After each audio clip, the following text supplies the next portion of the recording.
Hello, my dear friends. Welcome back to my YouTube channel, Easy English Malitha. Actually, this is my second video. Do you remember last week I came up with an introduction video about Golden Talks spoken English session? ඔයාලට මතක ඇති ගිය සතියේ මම spoken English සම්බන්ධයෙන් අලුතෙන් video මාලාවක් පටන් ගත්තා Golden Talks කියලා. එහෙනම් අද දවසේ අපි ඒකේ පළවෙනි, ඒ කියන්නේ අපි කිව්වොත් ඉස්සරෝම මේ ටිප්ස් ගැන කියලා දෙන පළවෙනි වීඩියෝ එක තමයි අද කතා කරන්න යන්නේ. ඇත්තටම ගොඩක් සන්තෝෂයි මොකද වෙනදටත් වඩා වැඩියෙන් මට මේ වීඩියෝ එක දැම්මට පස්සේ කමෙන්ට්ස් ගොඩක් ලැබුණා. ගොඩක් කට්ටිය කිව්වේ මේ ඉංග්‍රීසි කතා කරන්න බැරි වෙන්න හේතු මොනවද? ගෙදරදී ඔය ප්‍රැක්ටිස් කරන්න කොහොමද? We are really busy with our jobs also. ඒ හින්දා කොහොමද මේ ගෙදර ඉඳලා තනියම හරි.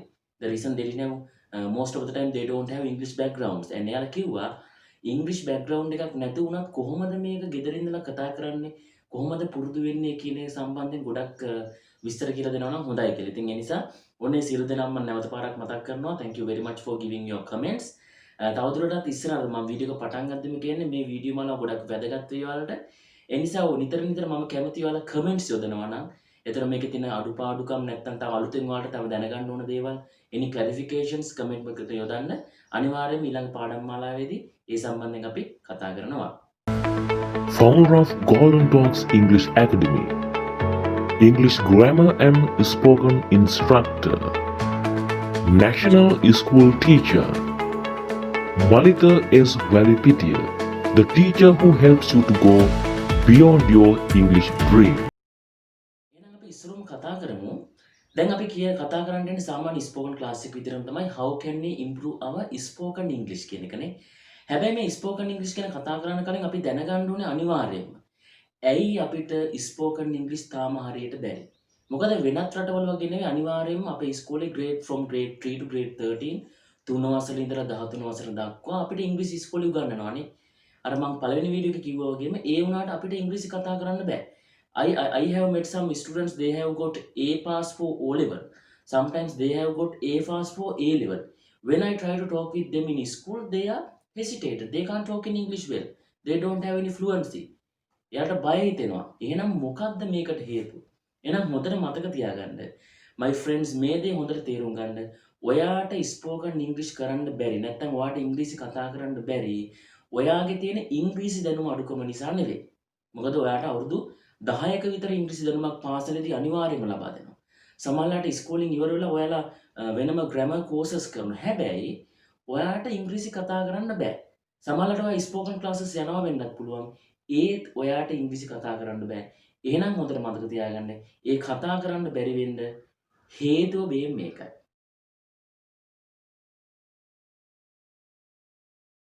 Stage fear. What is stage fear? In Sinhala we call අපි කියනවා සබකෝලය කියලා. අපිට මේ සබකෝලය තියෙන නිසා තමයි ඉංග්‍රීසියෙන් අපිට කතා කරන්න බැරි. එහෙනම් මම මෙහෙම දෙයක් කියන්නකො මම නිකමට කියන දැන් ඔයාලා නිකන් හිතලා බලන්න. ඔයා වැඩ කරන තැන වෙන්න පුළුවන්. එහෙම නැත්නම් ඔයාගේ පාසලේ වෙන්න පුළුවන්. Suddenly you are given a chance to address the public. එකපාරටම ඔයාට අවස්ථාවක් ලැබෙනවා. ඔයාගේ public එක address කරන්න නැත්නම් ඔයාගේ පිරිසට කතා කරන්න සිංහලෙන්. ඉංග්‍රීසි වලින් කතා කරන්න ඕනේ. සිංහලෙන් කතා කරනවා වුණත් අපිට පොඩි බයක් තියෙනවානේ. එහෙනම් මේ අපේ ලැන්ග්වේජ් එකක් නෙවෙයි ඉංග්‍රීසි කියලා කියන්නේ ඉතින් another language, our secondary language. එහෙනම් ඉංග්‍රීසි වලින් කතා කරනවා අනිවාර්යෙන් අපිට සබකෝලයක් බයක් ඇති වෙනවමයි. එහෙනම් ඔයාලා තේරුම් ගන්න මේ ස්ටේජ් ෆියර් එක ඇති වෙන්න හේතුව මොකක්ද? ප්‍රධාන වශයෙන් මේ ස්ටේජ් ෆියර් නැත්තම් සබකෝලය කියන එක ඇති වෙන්න හේතුව තමයි අපිට බයයි අනිත් කට්ටිය ඉස්සරහා වැරදෙනවට. අපිට බයයි අනිත් අය ඉස්සරහා වැරදෙනවට අපිට හිතෙනවා එයාලා අපි වැරද්දක් කරපුවාම ඒකට hina වෙයි කියලා. එහෙනම් හොඳට මතක තියාගන්න. දැන් මම මේ විශේෂ කොටසකට තමයි ෆ්‍රෙන්ඩ්ස් කතා කරන්න යන්නේ. මම මේ පොඩ්ඩක් සිංහලෙන් එක්ස්ප්ලেইন කරන්න ඉතින් ගොඩක් වැදගත් නිසා. හොඳට මතක තියාගන්න. අපි මොකටද වැඩිපුර බය? අපි මොකක් වරදිනවටද? අනිත් අය ඉස්සරහා මොකක් වරදිනවටද වැඩිපුර බය? ඒක තමයි the most dangerous thing, English grammar. අපි කොච්චර ඉංග්‍රීසි ග්‍රැමර් ඉගෙන ගත්තත් මෙතන තියෙන ගැටලුව තමයි අපි ඉංග්‍රීසි කතා කරනකොට අපි හැම වෙලේම try කරනවා depend වෙන්න English grammar මත. ඒ නිසා English grammar මත depend වෙන්න මොකද වෙන්නේ? අපිට බයයි පොඩ්ඩක් හරි වැරදුනොත් අනිත් කෙනා අපිට hina වෙයි කියලා. ඔය හේතුව නිසා මම හොඳට හිතලා බලන්න තමුන්ගෙන් උනත් ඔයාලට මොනවද as an example අපි කියනවා what did you do today? අද දවසේ මොනවද කරේ? දැන් ඔයාට ඒ සම්බන්ධයෙන් essay එකක් හරි paragraph එකක් හරි ලියන්න දුන්නත් you can write very well. But if I ask you the question, you can't answer that one. ඇයි ඒ? ඔයා කොච්චර ලියන්න try කරත් ඔයාට කතා කරද්දි බයයි ඔයා grammatically වරද්දයිද කියලා. අනිත් කෙනා ඔයාට hina වෙයිද කියලා. තේරුණාද? හරි. එහෙනම් අපි මේ වගේ අවස්ථාවක් ගමු. As an example, just think you are in a town. ඔයා town එකක ඉන්නවා. එතකොට පළවෙනි අවස්ථාව සමා මේ විදිහට foreigner කෙනෙක් ඇවිල්ලා ඔයාගෙන් අහනවා how to go to the hospital. hospital එකට යන පාර අහනවා. Hi. Hello my dear friends. Actually I came from Canada. Last week I came and I have got some fever. Please tell me where's the hospital? ඊළඟ අවස්ථාව තමයි ඒ විදිහටම ඔයා ඒ town එකේ ඉන්නකොට ලංකාවේ හොඳටම ඉංග්‍රීසි කතා කරන්න පුළුවන් කෙනෙක් ඇවිල්ලා ඔයාගෙන් ඉංග්‍රීසි වලින් අහනවා කොහොමද හොස්පිටල් එකට යන්නේ කියලා. Hello Mashamme, I am from Malitha. I don't know a lot of things about Kegol town and there's one of my friends in the hospital. Can you tell me how to go to the hospital? Hospital. Yeah, come. And this is the main road and go road go and 2 meter 20 meter left then go 200 meter and you will meet roundabout, not right, not straight, left and go 20 meters hospital. එහෙනම් දැන් අපි බලමු ඒ foreigner සහ ලංකාවේ කෙනා කොහොමද ඔයා ඉංග්‍රීසි වලින් කතා කරන එකට අනුව response කරන්න කියලා. Yeah. I understood very well and thank you very much for your support and I think I can go to the hospital now. I love Sri Lankans. Bye. ඒ මචං ඌ මේ ගුඩේ වරද්ද ගොඩ මම ඉංග්‍රීසි ග්‍රැමර් කියලා මෙලෝඩියක් ඌ දන්නේ නැහැ. මම නිකමට ආව කොහොමද මේ හොස්පිටල් එකේ ඩිරෙක්ෂන්ස් කියලා ඌ මේ යර්ස් නෝ යූස් කරනවා ලෙෆ්ට් සයිඩ් රයිට් සයිඩ් ගන්නවා ජීවිතේට ඉංග්‍රීසිවත් ඉගෙන ගන්න නැතිව මේ ග්‍රැමර් බින්දුවක් ඔබ මොන පිස්සෙද්ද මන් දන්නේ නැහැ. මට හොඳට තේරෙන්න ඕනේ හේතුව තමයි ඇත්තටම ඉංග්‍රීසි කියන්නේ කමියුනිකේෂන් ලැන්ග්වේජ් එකක්. ඉංග්‍රීසි කියන ලැන්ග්වේජ් එකක් අපි ඒක යූස් කරන්නේ කමියුනිකේෂන් සඳහා. එහෙනම් වඩා වැදගත් කෙන්නේ මම කියන එක අනිත් කෙනාට තේරෙනවා නම් එයා කියන එක මට තේරෙනවා නම් that's all. ඒ නිසා තමයි අපි කොච්චර වැරදිට ඉංග්‍රීසි කතා කරත් අර ෆොරිනර් අපිට hina වුණේ නැත්තේ. හැබැයි ලංකාවට එනකොට ඒක ගොඩක් වෙනස් වෙලා තියෙනවා. හේතුව තමයි අපේ කට්ටිය හිතන්නේ අනිවාර්යෙන් ලැන්ග්වේජ් එකක් නම් තනිකර ග්‍රැමර් හරියටම තියෙන්න ඕන කියලා. හරියටම තියෙන්න ඕන තමයි. නමුත් ඒක පළවෙනි කාරණේ නෙවෙයි. ඒ නිසා තමයි ගොඩක් වෙලාවට මේ ග්‍රැමර් වැරදුනාම අපේ රටේ මිනිස්සු අපේ අයට hina වෙන්නේ. හැබැයි මෙහෙම දෙයක් තියෙනවා. අපි සිංහල කතා කරනවා නම් ඒක වැරදුනොත් it's fair.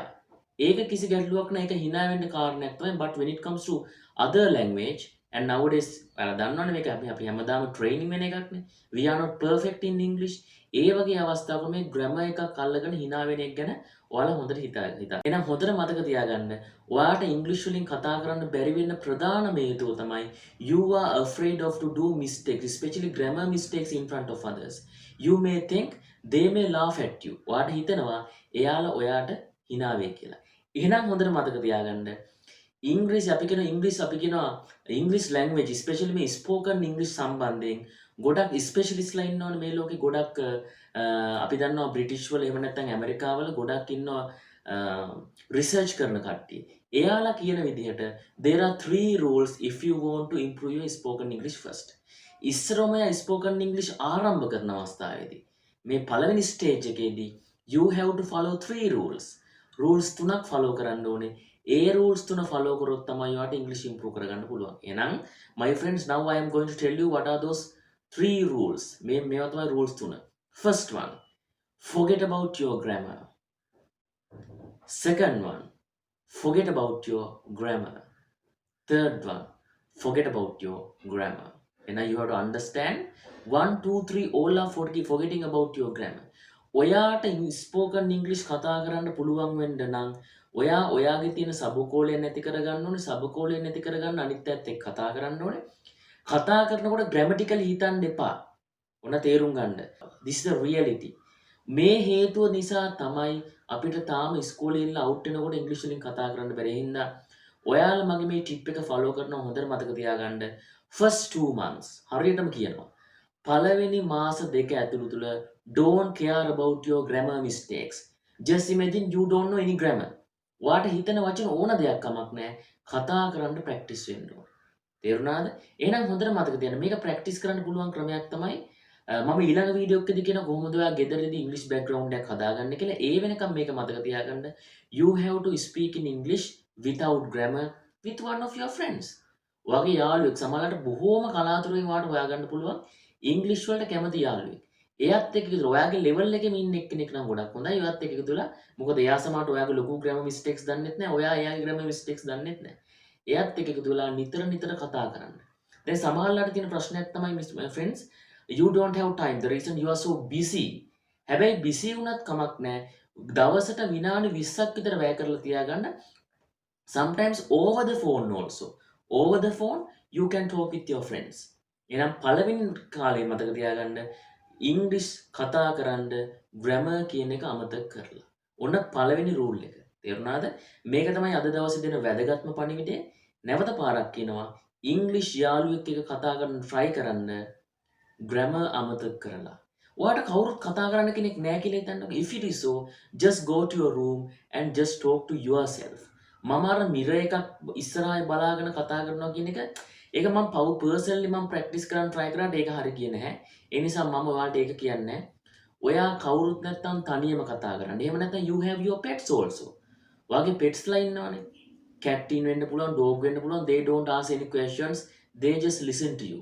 එහෙනම් ගොඩාක් හොඳයි.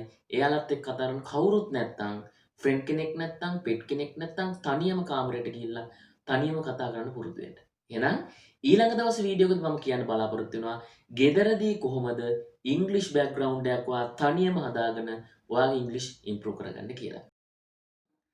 This is my request for you. Just tell about this YouTube channel with your friends also. Just try to join them. මං හිතනවා මේකෙන් හැම දිනාටම ලොකු benefit එකක් තියෙයි especially මගේ මේ spoken session එකෙන්. ඒ නිසා ලබන සතියේත් අපි හම්බ වෙමු. එහෙනම් මතක කරන්න නැතුව මගේ YouTube channel එක subscribe කරන්න. ඒ වගේම මගේ මේ videos like කරන්න. ඒ වගේම share කරන්න. Thank you very much.